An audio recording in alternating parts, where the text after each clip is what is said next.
Pues muchísimas gracias, Rodrigo. Es un honor tenerte con nosotros.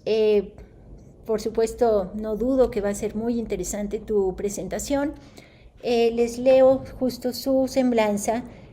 Rodrigo es maestro en comunicación y doctor en ciencias políticas y sociales por la UNAM. Desde el 2018 es profesor investigador temporal en el Departamento de Comunicación de la DCCD de la UAM, Coajimalpa, donde también es editor de la Revista Mexicana de Comunicación y co-coordinador de la colección Investigaciones Contemporáneas sobre Cine. Es profesor de asignatura de la licenciatura en Ciencias de la Comunicación de la Facultad de Ciencias Políticas y Sociales de la UNAM y miembro del Centro de Investigación en Teoría y Análisis Cinematográfico, CITACINE, de la Universidad Autónoma de la Ciudad de México. Hoy creo que hay más gente. Es autor del libro Cine y Forma, Fundamentos para Conjeturar la Visualidad Fílmica, publicado por la Universidad Autónoma, que es la UAMC, Filmoteca, en el 2019, y ha publicado en la revista latinoamericana de Ciencias de la Comunicación, Ñahui, Icónica y Punto de Partida. Ha participado en congresos nacionales e internacionales de ALED, Cepancine, Fascine, AMIC y Cineteca Nacional. Escribe la columna Atlante en Punto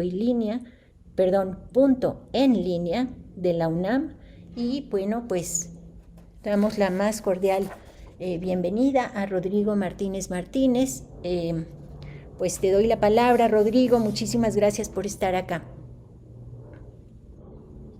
Gracias, al contrario. Qué gusto y qué honor participar en el seminario. Agradezco a la doctora Silvia por esta invitación, así como a Sergio, que bueno, ha coordinado a los autores de este libro, que como ya lo adelantaba él, bueno, este trabajo es totalmente una exposición dedicada a sintetizar, aunque trataré de combinar reflexión, exposición con fragmentos de lectura del texto que propusimos para La venganza de la televisión, el audiovisual contemporáneo y sus nuevas preguntas.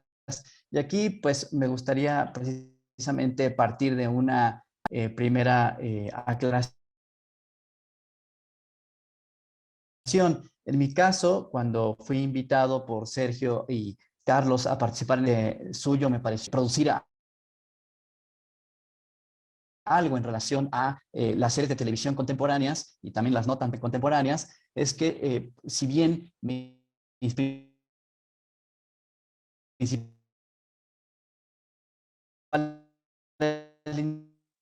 son la forma y la sociología o la estética de la sociedad del cine, Oye, Rodrigo, en el perdón, ámbito de la cultura audiovisual. Rodrigo, ¿me oyes? Voy a quitar la cámara para favorecer la conexión. Sí, bien, era eso. ¿Ahí se escucha mejor? Sí, porque sí se estaba cortando. Sí, incluso cambié la... Sí, ¿ya ahí me escuchan? Sí, mucho mejor. Gracias. Sí, incluso cambié la fuente de la conexión porque empecé a notar la inestabilidad. Bueno, dejaré así un momento la imagen y en general cuando comparto ya pantalla, quito la imagen para favorecer la conexión. Entonces lo hacemos anticipadamente. Voy compartiendo una presentación y de antemano me disculpo por las torpezas que pueda cometer moviéndome de un lado para otro porque tengo una pantalla muy pequeña. Entonces la divido en muchos elementos y ahí es donde empiezo a sufrir.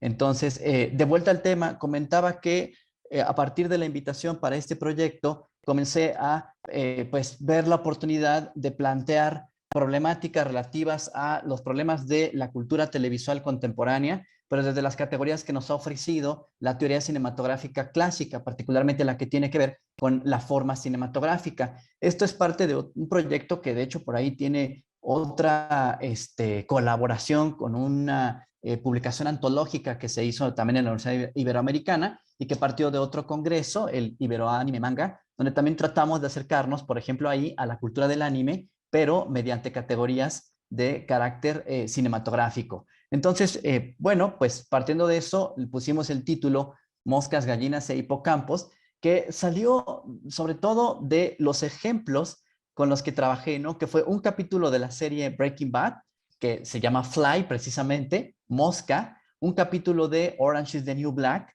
que se llama The Chickening, y que tiene entre sus elementos protagónicos una gallina, y los hipocampos, que también tiene que ver con un episodio que se llama Fish Out of Water, de la serie BoJack Horseman, en la cual pues el protagonista, que pues es un caballo, o sea, es una serie que en general sigue los principios de la fábula, con esta idea de que pueden hablar los animales, los objetos, etcétera, y tienen comportamientos antropomórficos. Entonces, pues en este episodio, el personaje sale de su ambiente ordinario y se incrusta en uno que tiene que ver con el mundo marino y en el cual se relaciona con un pequeño hipocampo. Entonces, es curioso, y lo digo así, que mientras he observado estas series y que es donde salió la inquietud de que surgían capítulos que podían ser considerados como distintos en términos de su forma a la generalidad planteada por las series. Y entonces fue peculiar que en estos capítulos que tenían cierta distinción, uno se podía encontrar con elementos que eran propios del bestiario, ¿no? Estos animalitos o estas elementos antropoformizados por la imagen. Sin embargo, ese no es el interés principal, sino el interés principal es precisamente la estructura, la poética y el estilo, por tanto, que podrían representar estos capítulos. Así, entonces, me voy a la introducción y en ese sentido, bueno, partí de una conjetura que tiene que ver con relacionar un viejo problema de la teoría del cine, que es la idea de entender el cine no tanto como arte, sino como potencialmente artístico, como una potencia artística, que era una problemática que se planteó en esos términos Rudolf Arnheim en el famoso libro El cine como arte. Y entonces, digamos, replanteamos esa misma idea, pero en el ámbito de la televisión. Entonces, me interesaron las potencialidades artísticas de las series de ficción y establecimos que probablemente existen aquellos capítulos concebidos como una unidad de expresión. Entonces, partiendo de esta idea, perdón, es que aquí es donde viene el problema de la pantalla. Necesito dividirla para poder leer. Acá está. Solo una pregunta. Ustedes ven la presentación, ¿verdad? No ven una hoja de Word. Sí, se ve la presentación, pero se ve, digamos, la presentación en este formato en el que podemos también ver la diapositiva siguiente. Ok. Eso quizás lo resuelvo haciendo... Sí, es que como estoy utilizando una pantalla que duplica, no sé cómo hacer que se Pero vea no, más grande. seguimos viéndolo así, pero no te Ahí preocupes. Ahí está, está, ahí está. eso es Eso, mejor. nada más Sí, era hacerlo más pequeñito. Listo. Ahí lo ven mejor, ¿verdad? sí, perfecto. Ya solo se ve la diapositiva de la conjetura. Bien, gracias, Sergio. Entonces, partiendo de esto, voy a leer una idea, una reflexión inicial que va a introducir a esta parte que están viendo ustedes en la plantilla. Cuando podemos decir, bueno, establecemos lo siguiente: la producción televisual contemporánea integra las convenciones de las series de ficción con las propiedades más generales del audiovisual. Televisión cinematográfica, de calidad o compleja son algunos de los términos que describen una tendencia por la que vale la pena preguntarse si este medio es una forma artística. Ahí está la cuestión de Arnheim. En este contexto, hay ejemplos que permiten conjeturar que la televisión no es arte, pero posee valores artísticos que van de la profundidad de la escritura al tratamiento formal de la imagen. Existe una cultura de la televisualidad que recientemente ha adquirido una condición expresiva. Recupero aquí un argumento de Arnheim cuando señaló que el cine no era un arte, sino que sus propiedades daban lugar a diversas posibilidades artísticas. Esa potencialidad existe en televisión en el caso del capítulo de la serie de ficción. Ya es común que la producción de series brinde capítulos que, sin importar si están o no integrados al núcleo narrativo, tienen una intención formal. Asumen la visualidad como una solución artística. Parto del supuesto de que las posibilidades expresivas de una serie de ficción existen sobre todo a nivel del capítulo y no en la suma de los episodios, ya que las producciones actuales, sobre todo aquellas que pertenecen a la era de la convergencia, están sujetas a límites presupuestales y pueden ser canceladas después de 3 temporadas. Ello obliga a rodar capítulos con pocas locaciones y actores, pero con libertad creativa. Existen casos donde los propios productores apuestan por un abordaje visual distinto para atraer nuevas audiencias. Y entramos a lo que tenemos en la plantilla. Bajo el enfoque de la poética histórica y la cultura audiovisual, considero que el capítulo de serie es un espacio idóneo para la puesta en práctica de una televisualidad expresiva, un concepto que ahorita más adelante vamos a tratar, donde la unidad de cada entrega se debe a las características formales y en menor medida a los elementos narrativos. En este tipo de capítulo se suscita una impresión de totalidad, desarrolla dialécticas formales, articula motivos y aporta consideraciones temáticas, todo ello sin dejar de disponer de un elemento vinculante con el resto de la producción. Este tipo de capítulo, por lo tanto, permite refutar la afirmación de Arnhem acerca, es decir, estamos dialogando con este autor en general, de que la televisión no ofrecía, ojo, nuevos medios para la interpretación artística de la realidad, dado que se trataba de un instrumento de transmisión cultural.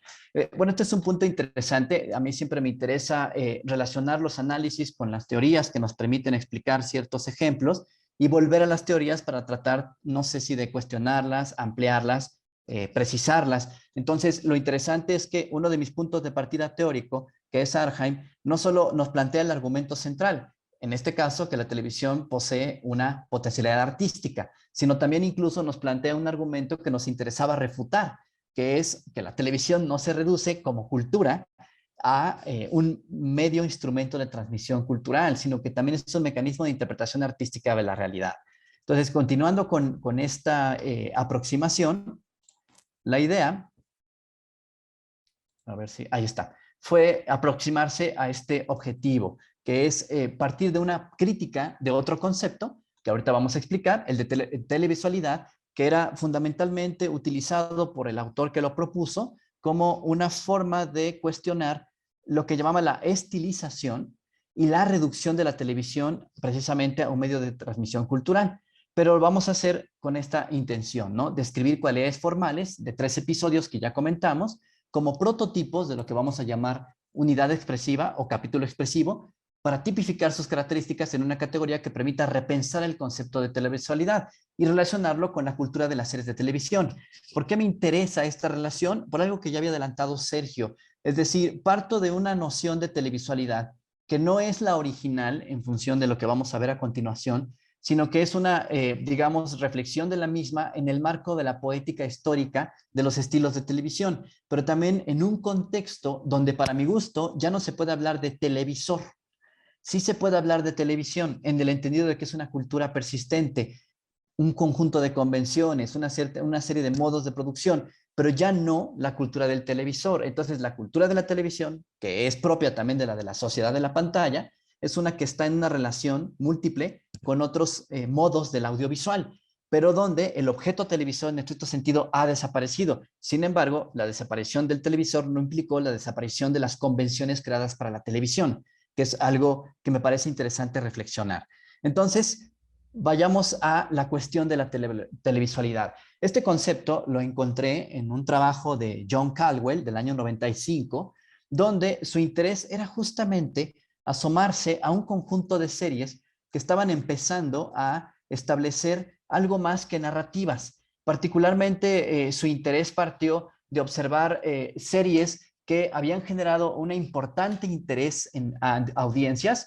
Como ejemplos pone Los Años Maravillosos, pone Dallas, entre otras, y nosotros podríamos incluso adicionar esos ejemplos, casos como Los Simpson, que ahí sí, debo decir, hubo una enorme sugerencia de Sergio para pensar ejemplos de esa serie para esta propuesta, y por supuesto entraría también Los Soprano. Si pensamos más o menos los tiempos de los que estamos hablando, estamos reuniendo series que vienen desde los años 80, porque también incluyó una que se llama Max Headroom, series de los años 80, 90, años maravillosos, y series de los 70, 90, o sea que tuvieron mucha amplitud de, digamos, proyección, como Dallas, o Los Simpson, que bueno, son del 89 y siguen vigentes, o Los Soprano, que fundamentalmente fueron de la primera década del siglo XXI. Entonces, partiendo de esta caracterización, lo que le interesaba al autor fue entender una serie de elementos de contexto y de producción que simplifico en esta diapositiva. Cuando, a ver, dice, primer elemento, había un contexto de crisis financiera y que llevó a una transición industrial. Recordemos que si nos situamos a finales de los 80s, ya están apareciendo los primeros elementos digitales en la cultura audiovisual. Sabemos que se van a estabilizar hasta los 90, pero también había una crisis en la producción, porque había en general una crisis financiera, que incluso se vio bastante clara en la industria del cine. Entonces, como parte de ese problema financiero, empiezan a buscarse modos de producción que procuraban explotar el potencial visual. Entonces, dice este autor, hubo un cambio en el estatuto de la presentación. Y me parece interesante que llama nada más a ese cambio estatuto de la presentación. Es decir, cómo se presentaban, cómo se exhibían estas series y que fundamentalmente era un giro a lo que este autor entendió como exhibicionismo del estilo. Es decir, para su, digamos, criterio, este estatuto de poner por encima la imagen en lugar del texto, la narrativa, los elementos de contenido del show, no tenían ninguna intención artística, ninguna intención, digamos, tampoco de explorar más críticamente el, digamos, aparato que subyacía, no sé si solamente estilísticamente o incluso ideológicamente a la producción de series de televisión, particularmente en el ámbito industrial, y por lo tanto lo concebía como mero exhibir, ¿no? Como una especie de grandilocuencia del estilo. Y por lo tanto, esto le permitió precisamente identificar algo que para mi gusto es importante en los intereses de nuestra investigación, que es esa inversión estructural donde el estilo, dice el autor, se vuelve el texto del show. ¿Sí? El estilo es más importante que el show. Entonces, fundamentalmente, esto lo entendió Caldwell como una posición crítica para explicar un conjunto de factores, ¿no? Lo industrial, lo socioeconómico e incluso lo ideológico, aunque no lo clarifica en profundidad en su texto, es decir, se queda con la generalidad del material y fundamentalmente lo que sugiere es que no hay un cambio sustancial en la estructura de las series. Me gustaría ejemplificarlo, por ejemplo, con el caso de Disney. Esto no está propiamente en mi artículo, pero creo que es un buen espacio para ejemplificarlo.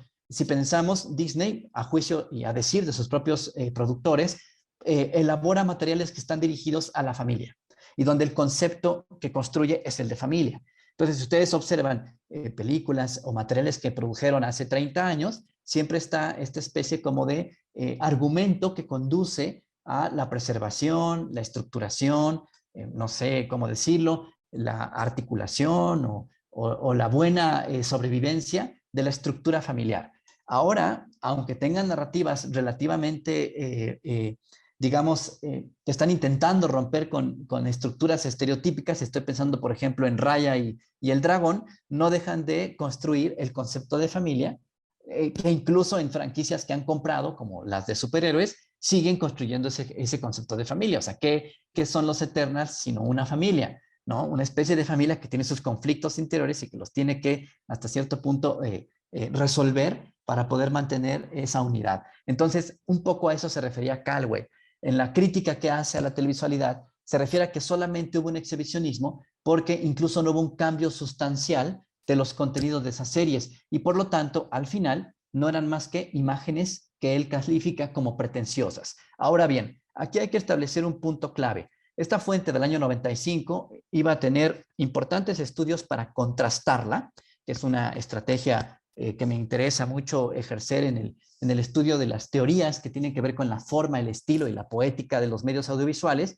Y entonces, en el 14, Mili Bonanno, esta investigadora italiana que es bastante reconocida en el ámbito de la televisión, habla del concepto de televisión de calidad, ¿sí? Televisión de calidad. Pero también aparece un estudio de Mittel que habla de la televisión compleja y finalmente otro de Smith que habla de televisión cinematográfica. Existen varios más, pero me quedo con estos porque nos dan categorías que permiten justamente pensar en este giro, ¿no? De esta inversión estructural como un problema un poco más complejo, ¿no? Como una intencionalidad que va más allá de que pasamos de una época de la escritura y la producción de series bajo ciertas fórmulas y con cierta subordinación de la imagen a el guión y la producción habituales, a un tipo de estructura donde interesa la dimensión expresiva de la imagen y donde, por ejemplo, quizás un episodio bien interesante que estamos atestiguando en presente, aunque me hace falta mirarlo más y analizarlo en profundidad, es Euphoria, ¿no? Una serie que apuesta a una estructura visual contemporánea, incluso me atrevo a decir, tiene elementos de experimental, o sea, elementos puramente visuales, pero hay bastantes cuestionamientos a la construcción estereotípica, entre otros lugares comunes, de sus personajes, lo cual al investigador siempre lo pone en la tensión entre aclarar que no se trata de explorar un gusto, sino de explorar un fenómeno, ¿no? Y de entender cómo se está transformando. Y es interesante lo que está pasando con esa serie y creo que conforme la vaya analizando más, me voy a topar con algún capítulo en ella que tendrá que ver con esto que estamos discutiendo aquí. Entonces, siguiendo con la parte de la televisión, perdón, de la idea de televisualidad, ya vimos que es fundamentalmente un concepto que procuró plantear una crítica al estilo como elemento de exhibición de series que no estaban, digamos, teniendo una transformación completa de sus parámetros de producción en un contexto de crisis financiera. Entonces, esto nos lleva a una nueva idea que es, a ver, vamos a repensar la cultura de la televisualidad y vamos a partir precisamente de estas nociones de televisión de calidad, televisión compleja y cinematográfica. Y entonces pensemos en la cultura del medio antes del aparato que la posibilita. Entonces, en el artículo planteo una sección que le denominé Adiós televisor o la televisión y donde señalo esta idea que pongo en la viñeta. A ver, si consideramos que la redefinición más reciente de la televisión fue resultado de la informática y especialmente de la capacidad de almacenamiento y transferencia de imágenes de alta definición, no debe dejarse de lado un fenómeno relativamente reciente que la acompaña. El televisor ha desaparecido. En tanto aparato, el televisor no existe. Cuando decimos televisión, aludimos a la cultura de este medio. Cuando hay una serie de rutinas, por lo tanto, prácticas, consensos y convenciones que abarcan la producción y distribución de lo televisual, nutrida por espectadores y audiencias y por los distintos profesionales del medio, además de los especialistas, donde vamos a situar críticos, analistas teóricos, existe una cultura de la televisualidad. Entonces, todos los abordajes a los que nos referimos en estas fuentes hacen pensar en la cultura del medio antes que en el aparato que lo posibilita. Por eso se empieza a hablar de calidad, poética, técnica cinematográfica o televisualidad como posibilidades, porque existen convenciones para designar los directos, las miniseries o las series de ficción. Disponemos de códigos y reglas. Con ellos, la metáfora del lenguaje reaparece, ahora me explico, y nos permite pensar en un tipo de televisualidad fundada en los rasgos expresivos de esas convenciones. ¿Por qué hablo de la metáfora de televisualidad? Bueno, sabemos que hay ciertas ideas, digamos, hasta cierto punto dadas como por aceptadas, por consenso, y que sin embargo, si fuéramos teóricamente rigurosos, podrían ser cuestionables en el ámbito, por lo menos del cine. Y pienso, por ejemplo, en esta idea que con Christian Metz retomamos a partir de la pregunta que se planteó en aquel famoso ensayo de cine, lengua o lenguaje, y que su respuesta fue fundamentalmente que el cine era un lenguaje, y esa respuesta ha sido tomada de manera incluso, quiero pensar, literal, en otras investigaciones que incluso llegan a hablar de gramáticas de, ¿no? Gramática del cine, lenguaje del cine, pienso en los textos de Arillon o de Marcel Martin, que son clásicos al respecto, y que nos ponen a pensar, a ver, pero ¿es realmente ello? O si partimos del cuestionamiento que hizo Metz, es simplemente una metáfora para referirnos a que hay una facultad comunicativa, hay una facultad expresiva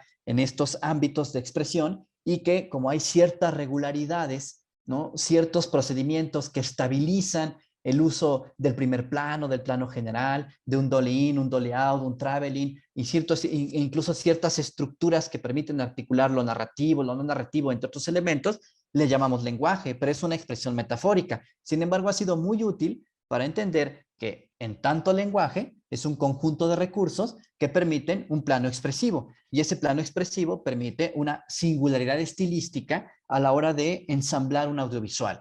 Esa singularidad estilística es justamente el elemento que vamos a incorporar al concepto de televisualidad para convertirlo ya no tanto en un elemento de crítica de cierto tipo de televisión, sino en un descriptor de una nueva etapa en la cultura televisual. Entonces, hagamos aquí creo que aquí está, acá está. Esta es lo que me interesa. Hagamos una vinculación. Para entender esta televisualidad expresiva, partí de otro concepto, aquí de una investigadora francesa, Hélène Después, que habla del capítulo autónomo y que fundamentalmente es un criterio que me encontré por ahí y que resultó más que pertinente para esta inquietud que tenía de el capítulo expresivo. Entonces los voy a caracterizar para conectarlo con la idea de la televisualidad como problema de expresión y ya no como crítica del exhibicionismo de estilo. Para esta autora hay, digamos, 5 características clave, o por lo menos pienso que esas son las que podemos aislar de su propuesta, que dan lugar a lo que podemos llamar capítulo autónomo. Primero, que son capítulos que se desvían de lo que vamos a llamar la matriz narrativa.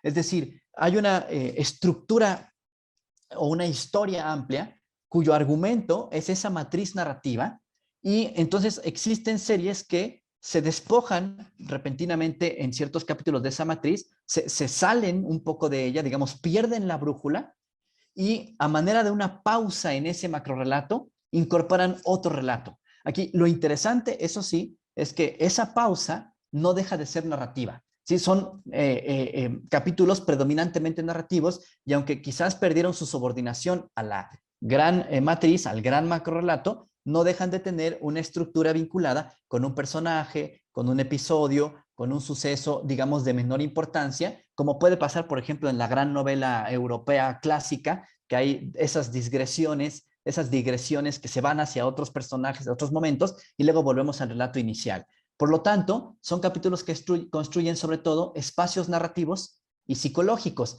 Fundamentalmente exploran algún personaje, su dimensión emocional o mental, y por ello fungen como una pausa. Tienen un papel de revelación amplia, precisamente, de los personajes o de algún asunto general de la serie. Bueno, hay que decir que parten del concepto de otro autor, Guillaume Soules, que es matriz serial, y donde, por supuesto, hay 3 categorías que le interesan a estos autores considerar para hablar de esto: la de ficcionalidad, la de transtextualidad y la de narratividad. En otras palabras, estos capítulos son, digamos, problematizadores de la dimensión ficcional, por un lado, en el sentido de que pueden ser metaficcionales o que simple y sencillamente, como mencionaba Sergio, cuestionan cierta dimensión de la serialidad que es propia de las producciones para televisión. Son transtextuales en el sentido que a veces tocan otras textualidades que atraviesan a la serie y que escapan a la matriz narrativa, pero siguen siendo ejemplos de narratividad. Entonces, algunos ejemplos que pone la autora en su estudio son el capítulo Hush de Buffy y, por ejemplo, The Postmodern Prometheus de X-Files. Pero pensando el tema y ampliándolo, insisto, en una conversación que tuvimos en su momento con Sergio para efectos de la edición preliminar del libro, encontramos que, por ejemplo, 22 Short Films About Springfield, que es esta especie como de capítulo documental dentro de Simpsons, encaja en este concepto. Commendatory también encaja en The Sopranos, que aparte es un capítulo absolutamente adelantado e innovador porque le da un papel complejo, digamos, a solas a la esposa de Tony Soprano. Entonces, ahorita olvidé el nombre de la protagonista, creo que era Silvia, ¿no? No me acuerdo muy bien el nombre de la protagonista. Y por tanto, digamos, es un clarísimo ejemplo de la exploración de este perfil narrativo y psicológico de un personaje. Y también me encontré con que The Walking Dead, en el episodio Here's Not There, tiene esta característica. Pero veamos, a partir de lo autónomo podemos también pensar lo expresivo. Entonces, proponemos estas características. En contraste con lo autónomo, lo expresivo apela a la impresión de totalidad que se debe a la articulación audiovisual de los patrones formales del capítulo. Es decir, son capítulos que nos dan una sensación de que los podemos extraer de la serie, ya no nada más en términos de su matriz narrativa, sino incluso de su estructura formal. Y que incluso he hecho el ejercicio en clases de historia de cine, de cultura audiovisual, de cultura cinematográfica, he puesto estos capítulos y generan una impresión de que son una producción en sí misma. Y esto se debe a que tienen lo que vamos a llamar, digamos, siguiendo la teoría clásica de Eisenstein, tienen organicidad. En términos formales, son orgánicos, están cerrados y articulados audiovisualmente. Por eso, una de sus características es que, más que explorar la psicología o la narración, exploran el repertorio técnico estilístico del audiovisual. Les interesa poner a prueba el juego de cámaras, ¿no? Sus factores de expresividad. Les interesa, digamos, incluso trastocar la apariencia de la imagen habitual en las series o en esa serie. etcétera. Les interesa también jugar con el sonido, etcétera, etcétera. Es decir, juegan con ese repertorio técnico estilístico y por lo tanto introducen lo que voy a llamar dialécticas formales, entendidas como figuras, sobre todo patrones de estilo, que ya no se subordinan al relato. De alguna manera, por ello, representan rupturas, digresiones o variaciones del lenguaje o el estilo habitualmente empleado por la serie. Tienen, dentro de sus fines, una finalidad artística, lo cual es muy interesante porque la propuesta del capítulo autónomo no tenía esa consideración. Son formalmente autoconclusivos, esto de alguna manera ya lo mencionamos, y dan lugar a esa composición total.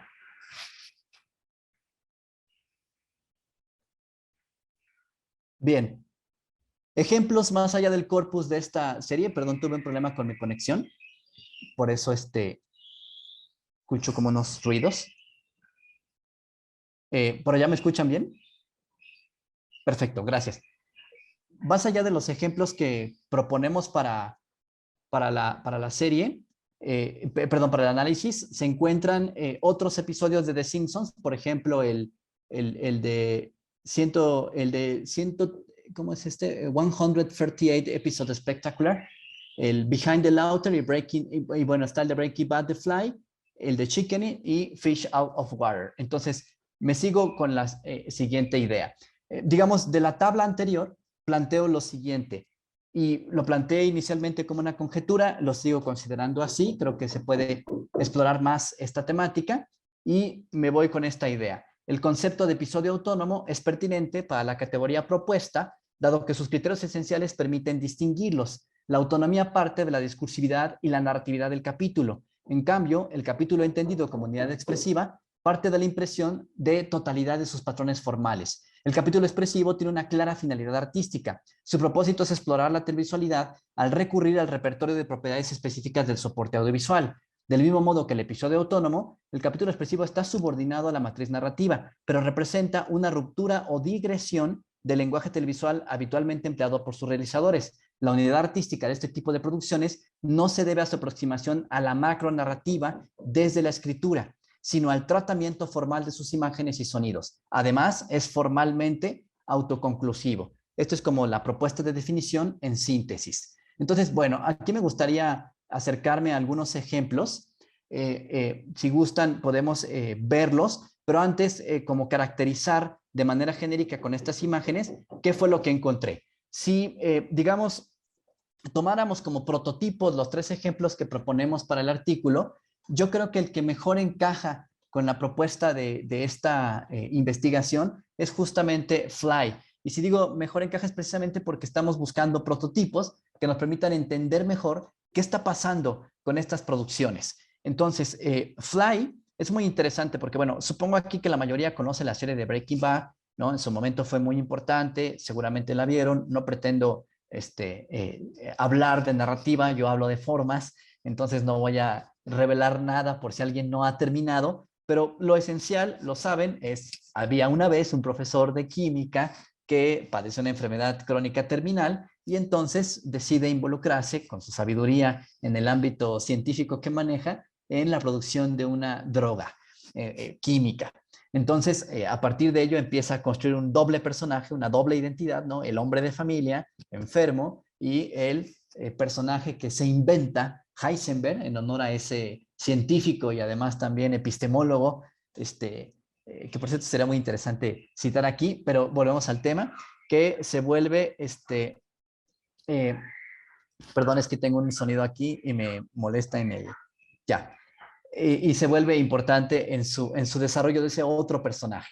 Entonces, lo interesante es que hay un capítulo donde ya ha establecido uno de sus laboratorios donde trabaja y donde además ya no solo trabaja, sino que de hecho es empleado de un delincuente de mayor calado, que es el famoso Goose, ese chileno que nunca habla como chileno, que creo que es el único, desde el punto de vista de la crítica audiovisual, no de la investigación, diría que es el único error que tiene Breaking Bad, o uno de los más importantes, no haber hecho un casting con alguien que realmente tuviera orígenes en Chile para que fuera verosímil su forma de hablar. Pero bueno, de vuelta al tema, y en ese laboratorio hay un día en que, después de haberse encontrado con una mosca en su departamento, se encuentra ahora con la mosca en el laboratorio. Entonces, lo interesante es que la primera dialéctica expresiva que aparece en Fly y que es constante y consistente es que le interesa explorar lo que vamos a llamar, siguiendo un autor clásico, Bela Balázs, función creadora de la cámara, y particularmente las propiedades expresivas y los factores de expresividad de la cámara. Si han visto el capítulo completo, tiene incluso como 3 fases en su desglose. Un trabajo bastante convencional de cámara, que tiene que ver fundamentalmente con el seguimiento de la anécdota del relato.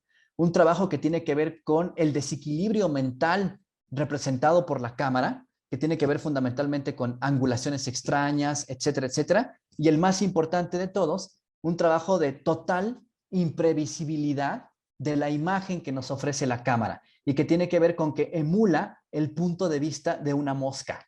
Es decir, estamos en la objetividad de la tercera persona, por decirlo así, estamos en la subjetividad del protagonista principal, que en este caso es Walter White o Heisenberg, y finalmente estamos en la subjetividad de la mosca. Miramos como miraría la mosca, aunque por supuesto ahí pudieron haber intentado incluso multiplicar la visión como si fuera realmente una mosca, pero se sugiere que se está mirando por lo menos desde donde se encuentra la mosca. Quizás no desde ella, pero sí desde donde se encuentra. Entonces, primera idea. Luego, por supuesto, está que este elemento nos da lo que vamos a llamar formas imprevisibles, que es una idea que traté de construir en el libro que fue citado en la ficha, pero que en realidad viene del pensamiento de Rudolf Arnhem, cuando él hablaba de que existen formas previsibles, formas imprevisibles, que son producto de las, digamos, estrategias perceptivas que se pueden suscitar a través de la imagen cinematográfica, que fundamentalmente nos llevan a la idea de que la percepción audiovisual en general no es la de la visión humana común. Entonces, el cine y el audiovisual en general nos aproximan a lo imprevisible de la visión o a lo imprevisible de la percepción. Entonces, hay incluso un momento en este capítulo donde no solo miramos desde donde está la mosca, sino miramos desde el cepillo de Jesse Pinkman. Entonces, ese juego visual es extrañísimo porque no se da en ningún otro capítulo que yo recuerde de Breaking Bad. Hay un momento que se cepilla la boca y vemos desde su cepillo con la cámara. Y esto es lo que nos da, perdonen que no rescate esa imagen aquí, son imágenes imprevisibles, ¿no? Imprevisibles, como estas que están aquí, ¿no? Que tienen cierta anarquía visual, que escapan completamente a las estrategias habituales de la serie y que por sí mismas, me parece, son exploración de la plástica de la imagen. La tercera dialéctica que me pareció interesante y que tiene que ver con esta idea de la autonomía formal de los capítulos es lo que vamos a llamar la estructuración unitaria del capítulo y que podríamos decir no es otra cosa sino una circularidad dada por paralelismos visuales. Esta parte no se las voy a enseñar en el ejemplo, sino simplemente la voy a describir porque es el principio y el final del capítulo, pero si, digáramos, recortáramos a manera de fotogramas su secuencia de montaje inicial y su secuencia de montaje final, podemos observar que el capítulo comienza en una especie de plano subjetivo contrapicado de esta especie de alarma que detecta humo en el departamento de Walter White. Después vemos un close-up o un string close-up sobre el foquito que aparece ahí y Walter White se levanta. En ese momento va a descubrir la presencia de la mosca. El cierre del capítulo, cuando presuntamente había eliminado a la mosca, es un plano, otra vez, en contrapicado de esa alarma, aunque esta vez desenfocada, el plano nuevamente del foquito de la alarma, pero ahora con la silueta de la mosca, y otra vez Walter White en picado, ¿no? Pero dándose cuenta, advirtiendo que no ha eliminado ese elemento.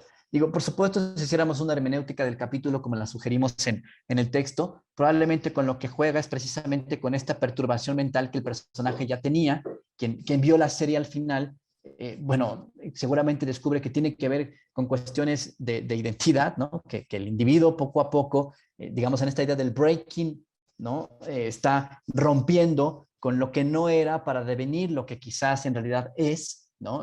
O está descubriendo una vocación, no lo sé, no sabría cómo explicarlo, pero tiene que ver precisamente con ese trastocamiento mental, ¿no? De la ruptura de la figura idónea, ¿no? Públicamente plausible del padre de familia, pero que después se convierte, digamos, lo voy a decir así, en un tumor en sí mismo, ¿no? era por jugar con la idea, maligno en sí mismo. Entonces, creo que esta es una clara ejemplificación de estas dialécticas expresivas. Si gustan, voy a salir un momento de la presentación y vemos dos pedacitos de este episodio breves que nos permitan aproximarnos en directo al comportamiento de la cámara en este episodio. ¿Qué es lo que me parece más interesante? Es lo que le da su autonomía expresiva. Bien, me imagino que... esperen, tengo que hacer algo más. Un segundo. Esto de la doble pantalla me es complicado. Olvidé optimizar el audio para que no tengamos problemas y la imagen. Listo. Solo que no tengo los subtítulos en este, pero bueno, son irrelevantes, además de que seguramente conocemos todos. Bien, puse un fragmento relativamente extenso, ahora voy a buscar otro. Ese fragmento espero sea un elemento ejemplificador suficiente de las dos dimensiones que señalábamos, la que tiene carácter objetivo y la que tiene un carácter subjetivo. Y bueno, cuando comienza ya la cacería más plena de la mosca, esa, digamos, diversidad de ángulos, de contrapicados, de picados, incluso de inclinaciones, se empieza a magnificar. Y esto nos va a llevar al punto último, que es cuando hay una especie de confrontación, por decirlo así, en términos del comportamiento visual, de esos puntos de vista previamente establecidos con la mirada desde el lugar de la mosca. Entonces vamos a ver otro pedacito un poco más adelante para que veamos precisamente cómo se vuelve una exploración, para mi gusto, incluso casi puramente visual.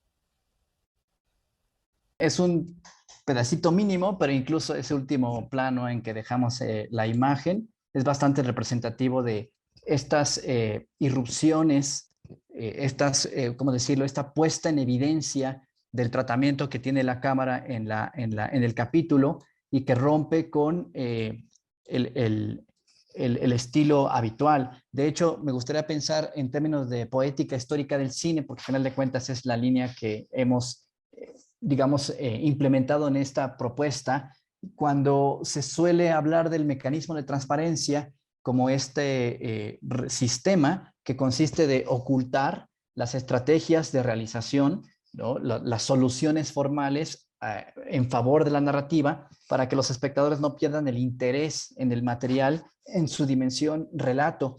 Aquí se rompe esa transparencia como hacían los cineastas y las cineastas de la época moderna del cine y se evidencia cómo está producida el material.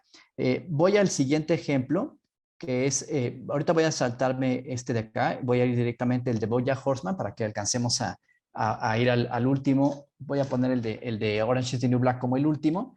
Igual continuamos con esta idea de las dialécticas expresivas. En el caso de BoJack Horseman es más, digamos, evidente esta intención, incluso entrevistas con el productor de la serie en las que revelan, y lo dijo explícitamente, que en este capítulo le dio completamente libertad creativa a sus guionistas y a sus productores para que hicieran algo diferente, que cuando se planificó su producción, les dijo, necesito que hagan algo que rompa con la serie, que nos dé una sensación diferente de lo que estamos haciendo con ella y que sea plenamente libre. Por supuesto, quienes tienen aquí gusto por lo cinematográfico, al ver estas imágenes que escogí, seguramente identifican concretamente películas, ¿no? Por ejemplo, el fotograma que está arriba a la derecha, el tercero, pues es claramente un homenaje a Lost in Translation, y el de abajo en medio podría ser la famosa El mundo marcha de Kim Vidor. Y hay otras referencias, ¿no? Incluso Save It Last de Harold Lloyd o Tiempos modernos de Chaplin. Pero estas referencias a muchas películas que, ojo, pertenecen a la cultura del cine silente per se, o que tienen importantes elementos de mímica, gestualidad o cine mudo que no silente, es intencional. Entonces, la primera estrategia expresiva que tiene Fish Out of Water es la mímica del cine mudo. Ojo, no del cine silente. Hago una distinción entre el mudo y el silente que me parece importante, si bien generalmente los identificamos como lo mismo. En realidad creo que no es así. Puede existir un cine mudo, pero no silente, en el sentido que hay numerosas películas que carecen de palabra, ¿no? De diálogos, y no por ello carecen de otras estructuras sonoras que se articulan con las imágenes. Y el silente, en cambio, implicaría la total ausencia de sonido explícito, ¿no? O sincronizado, porque también hay que decirlo, si pensamos en las teorías complejas del montaje de Eisenstein, el sonido se puede sugerir a través de la imagen, incluso en su ausencia. Entonces, partiendo de ello, una de las primeras estrategias de este capítulo es romper con sus habituales estructuras. Es una serie que, si la han visto, construye sus personajes como un drama, a más allá de que parta de la fábula y el bestiario. Gran parte de las escenas consisten de diálogos, es decir, una serie muy dialogada, y aunque tiene una cultura visual muy amplia, o sea, es compleja, tiene mucha intertextualidad también, es una serie que fundamentalmente subordinaba la imagen a la narración y particularmente al desenvolvimiento de los parlamentos para construir el drama, que es esta metáfora de su opening del caballo que se hunde en la alberca, que fundamentalmente eso es lo que vemos en esta serie, ¿no? El caballo como este protagonista que no es capaz de darse cuenta del daño que puede construir con su ego y de que muchas de las acciones que comete precisamente parten de esas inseguridades y ese egoísmo, por el que daña a otros y otras, particularmente a otras, y por lo tanto cada acción lo hunde más. Entonces, esa narrativa de alguna manera tiene poco interés porque en este episodio no hay parlamentos, ¿no? Incluso ahí pueden ver a la izquierda una imagen donde él está escribiendo y leyendo lo que escribe, y nosotros lo vemos como una especie de intertítulo contemporáneo incrustado dentro de la misma imagen. Entonces, primer elemento, mímica del cine mudo. Segundo elemento, bastantes convenciones y referentes, más allá de la intertextualidad, de géneros específicos de esa época del cine, en este caso el slapstick comedy, y del cine, aquí sí, silente, ¿no? Una vez que, digamos, se pierde en el viaje que hace para ir a un festival que ocurre en un mundo a nivel del mundo submarino, o en una sociedad submarina, se encuentra con una criatura, con un hipocampo, que está, digamos, perdido. Y a partir de ahí comienza una serie de secuencias de peripecias muy de slapstick comedy, ¿no? De comedia de cachetones y caídas y tropezones, donde caen todas estas aventuras y desventuras. Entonces, fundamentalmente hay un lenguaje corporal, una serie de gags cómicos y una serie de, digamos, atmósferas que dentro de esta recuperación del lenguaje del cine silente llevada a una serie de televisión animada, también incluye, por supuesto, como decíamos, sus referencias a películas. Ahí está Tiempos Modernos y Save It Last, entre otras, que, digamos, juegan también con el bagaje del capítulo. Y una tercera dimensión dialéctica de este filme la vamos a recuperar otra vez de las teorías de Bela Balash, que es fundamentalmente el cuerpo y el gesto visible como mecanismos de expresión, como el recurso que le da sentido, emoción, identificación al episodio, y este juego llevado al extremo del antropoformismo visual, ¿no? La idea de que la cultura audiovisual mira los objetos, mira los animales, mira las cosas de una forma que les asigna una condición que podemos llamar humana, ya sea porque les asigna una ética, una dramática, una sensibilidad que existe y que es la que es por quien mira, y que en este caso es un ser humano. Entonces esta antropoformización del animal es, digamos, potenciada al máximo, porque ya no solo lo miramos al nivel de su rostro, sino también de su cuerpo, y el cuerpo es su mecanismo de expresión. Y como en este como en este caso el cuerpo es el principal elemento de antropoformización a través de la caricatura, el capítulo potencia esa dimensión. Entonces, vamos a ver el ejemplo, solamente aquí sí muy ilustrativo, de esta recuperación, pues que para mi gusto no es solo un homenaje, ¿no?, a la estética de ese cine, sino que en realidad es un mecanismo para romper con la estética de la serie y proponernos una especie de fuga hacia algo que por su pura imagen se vuelva disfrutable, se vuelva expresivo.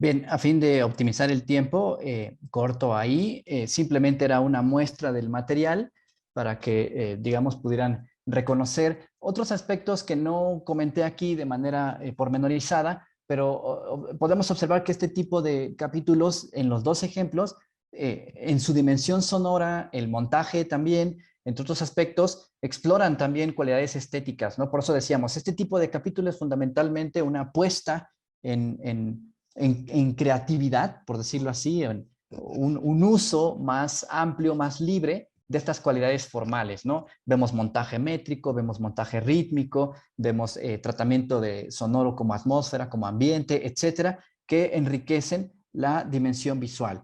El último ejemplo ya no lo voy a mostrar en visual y de hecho solo lo voy a describir muy rápidamente. Es fundamentalmente un capítulo que se estructura sobre la idea de un leitmotiv, que es lo que llamo un motivo estructural en este caso, que es una gallina, y la mirada de la protagonista principal de la serie, que es Piper Chapman, que fundamentalmente es un capítulo que juega con el concepto, y además con una estructura muy minimalista, del tema y las variaciones, o sea, es decir, la gallina en un conjunto de variaciones de la imagen en sus distintos encuentros con la protagonista, de manera que construye una mirada de sí misma que está articulada en la estructura global del episodio.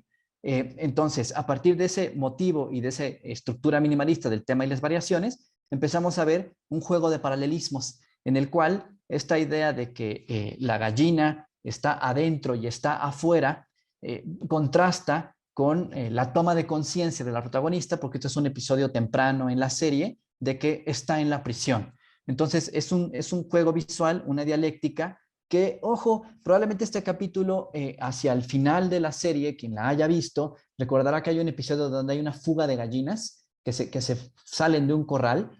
Tiene mucho que ver en general con la interpretación global de la serie, es decir, este capítulo al final tiene una conexión bien interesante con su cierre y con la parte final, sin dejar de ser metonímico y metafórico a la vez a través de esa gallina, y por ello se vuelve importante. Pero fundamentalmente este capítulo lo que, digamos, formalmente nos ofrece, más allá de que su narración no es tan significativa para el resto de la serie, es decir, para la matriz, como lo señalábamos, es esta capacidad de articular a través de un motivo nuclear, ¿no? De un motivo estructural. No lo voy a abordar más porque ya queda poquito tiempo y me interesa mucho escuchar comentarios, preguntas, etcétera. Y por eso me voy a las consideraciones finales. Entonces, solamente es como una serie de hallazgos descriptivos de este fenómeno que creo que sí podemos ya identificar en la televisión contemporánea y que tiene que ver con que el capítulo expresivo es sumamente adaptable y que se está volviendo fuertemente configurable a una cultura mediática que transita de una pantalla a otra, ¿no? Es idóneo para una cultura de la convergencia y que tiene que ver mucho con lo fractal, ¿no? Con que a veces muchas personas y muchos consumidores por el tiempo, etcétera, ven los materiales fractalmente y también con que en la lógica de producción contemporánea, donde como comentábamos en la introducción, las series pierden rápidamente el interés y por lo tanto también la financiación y son canceladas, quizás hay una apuesta por dejar algún tipo de legado a través de esa, digamos, versatilidad del capítulo. Hay una pretensión de singularidad de las series de ficción, esto se conecta con la anterior, es decir, hay una indagación estilística y un anhelo de identidad televisual. Y esto coincide incluso con observaciones que han hecho otros críticos y otros comentaristas de la televisión, con que incluso hoy en día es factible encontrar muy buenos escritores y muy buenas escritoras detrás de las series de televisión. Entonces, los, digamos, fotógrafos, los productores, los montadores de imágenes también están empezando a buscar estas indagaciones estilísticas. Por otra parte, pues la serie de ficción se está volviendo idónea precisamente para trabajar con las convenciones de la televisión. Ya no hay televisor, lo dijimos, pero hay televisión y la permanencia de esas convenciones está de la mano fundamentalmente de las series de ficción. Creo que lo pudimos ver en los ejemplos.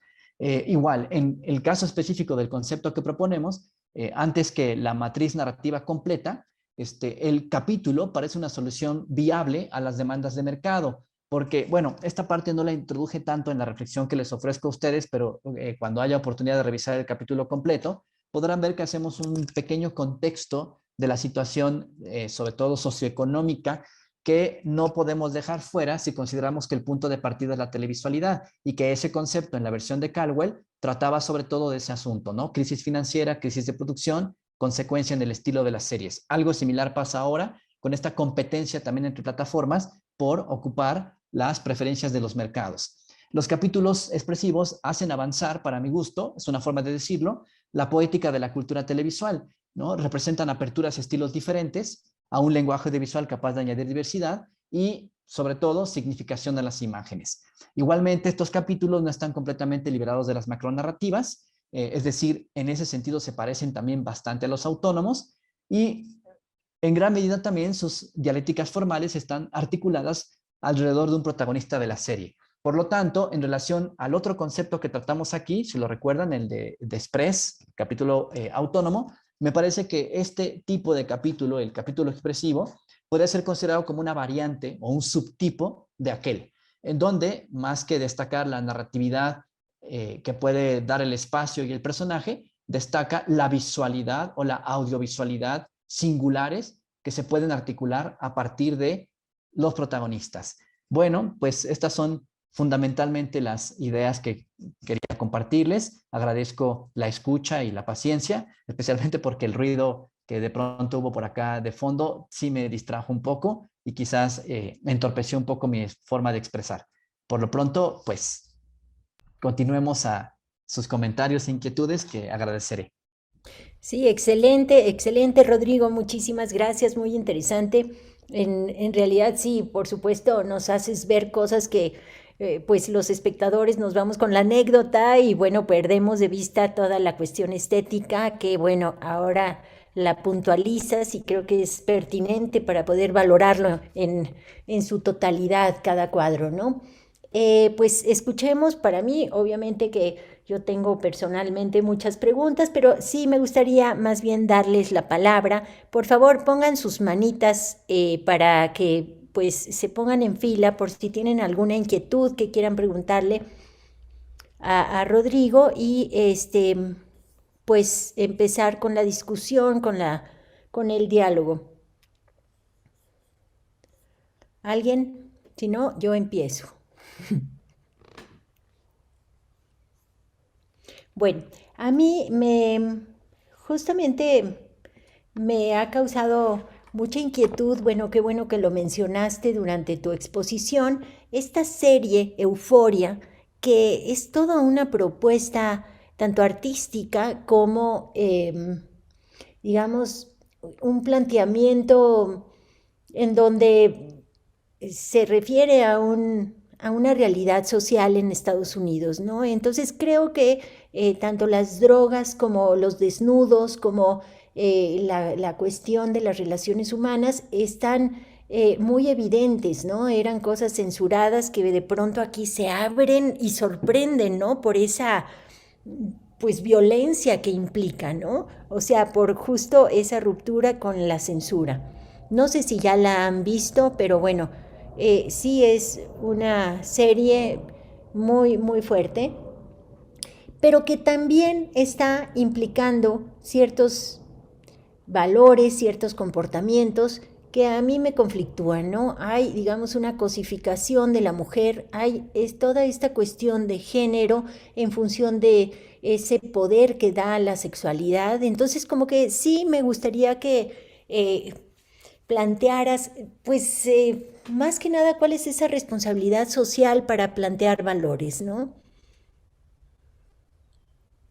Sí, bueno, como había comentado, gracias por la pregunta, voy a adelantar algunas conjeturas, creo que de esa serie no tengo más que conjeturas y muy iniciales, porque en realidad no la estoy viendo de manera consistente, pero pensando en en la reflexión que plantea, me parece que hay que conectarla con dos aspectos. La dimensión sociológica de las series de televisión y donde voy a aquí a traer a colación la idea de lo visible y lo invisible, que por supuesto es un problema formal, o sea, qué está en pantalla y qué está fuera de pantalla, pero también lo que voy a denominar la ética de la representación.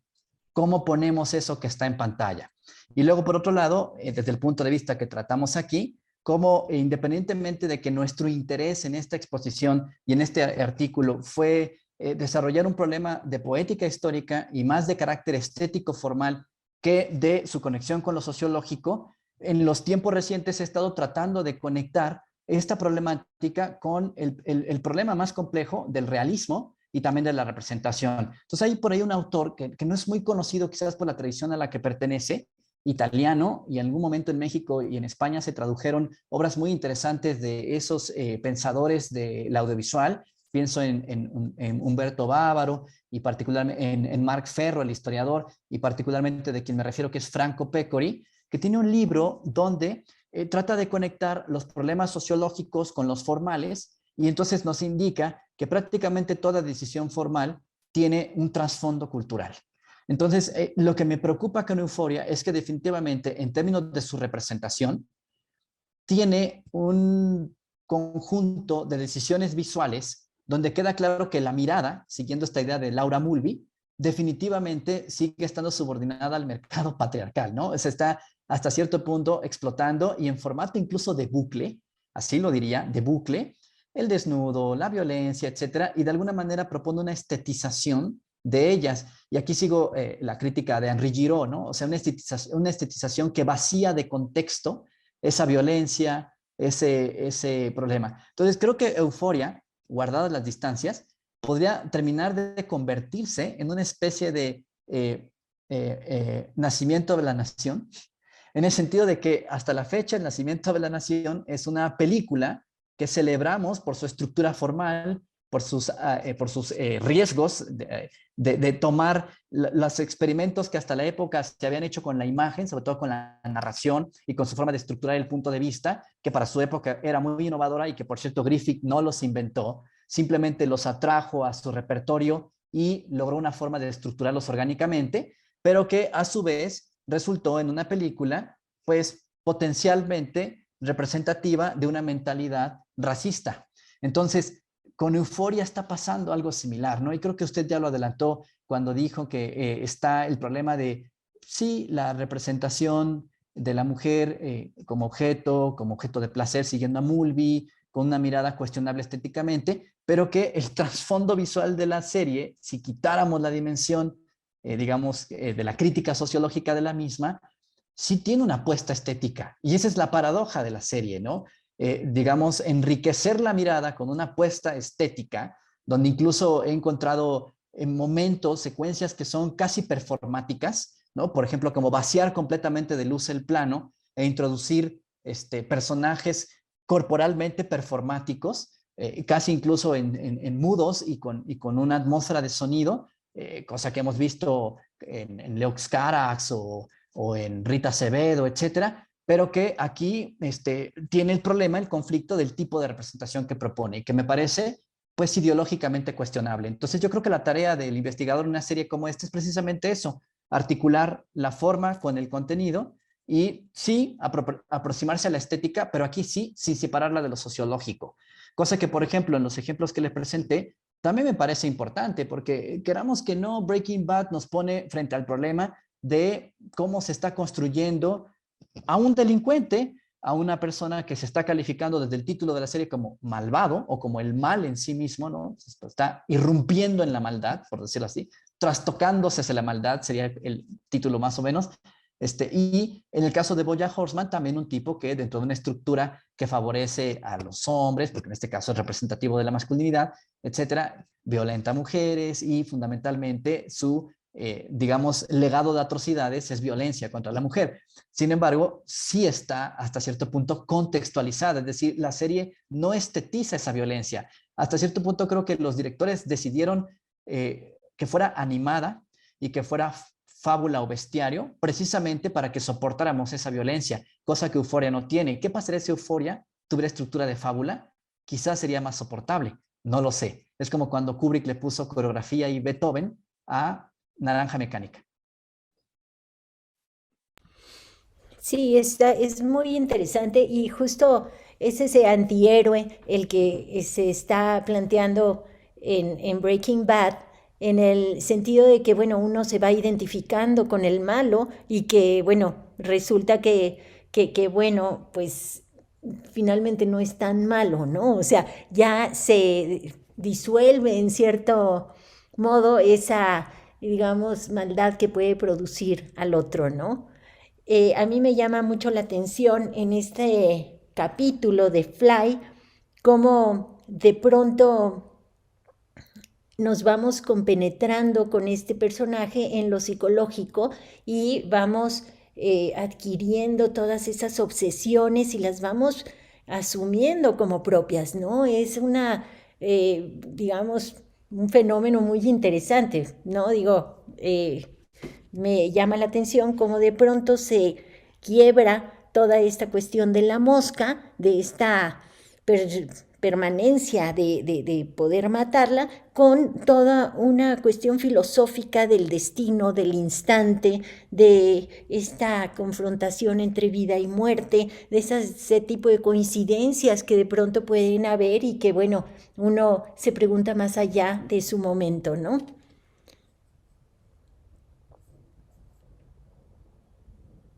Ahorita le doy la Sí, palabra ya a Esmeralda, ¿eh? sí, aquí no podría decir más que estoy completamente de acuerdo, ¿no? Es decir, aunque nos preocupaba el comportamiento de la cámara y el tipo de visualidad que suscita, evidentemente están muy conectadas con la psicología de los protagonistas, por eso pensamos que están ahí esos tres regímenes, ¿no? El subjetivo y el objetivo y el desde el punto de vista del animal, pero también así como pensamos con Euforia, que no podemos separar la forma del contexto y de los, digamos, patrones sociológicos que nos puede revelar una serie, creo que tampoco podemos dejar de hacer las hermenéuticas que las series exigen y que le darían razón de ser estos capítulos, porque si estamos diciendo que no exploran tanto el espacio narrativo, sino el espacio del personaje y su, digamos, comportamiento visual, por decirlo así, o audiovisual, entonces deben tener algún tipo de conexión con el todo.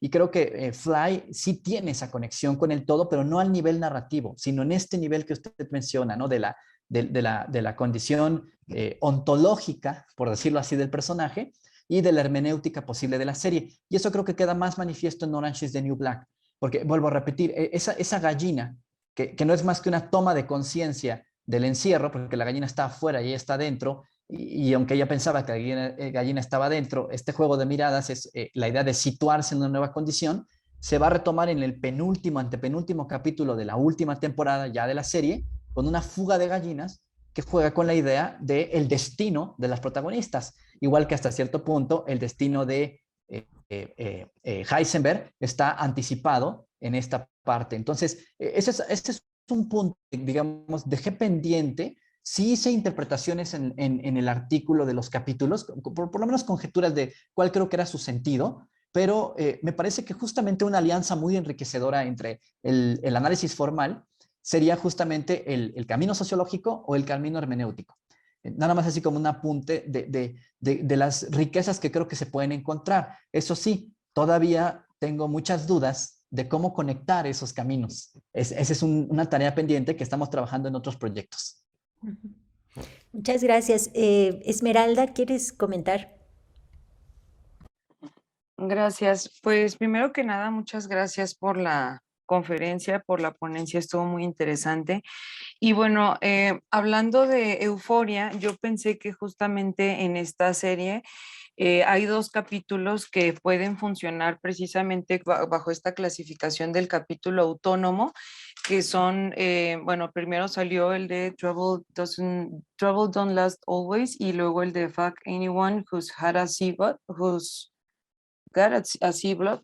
Esos dos capítulos aparecen en el Inter entre la primera y la segunda temporada, creo que salieron en el 2021. Y bueno, no sé exactamente si con la intención de generar ya ciertas expectativas, ¿no? Con respecto a lo que se venía, que era la segunda temporada que ya se estrenó este año, o pues sí, sí, ¿no? Incluso con esos mismos fines, pues hasta publicitarios.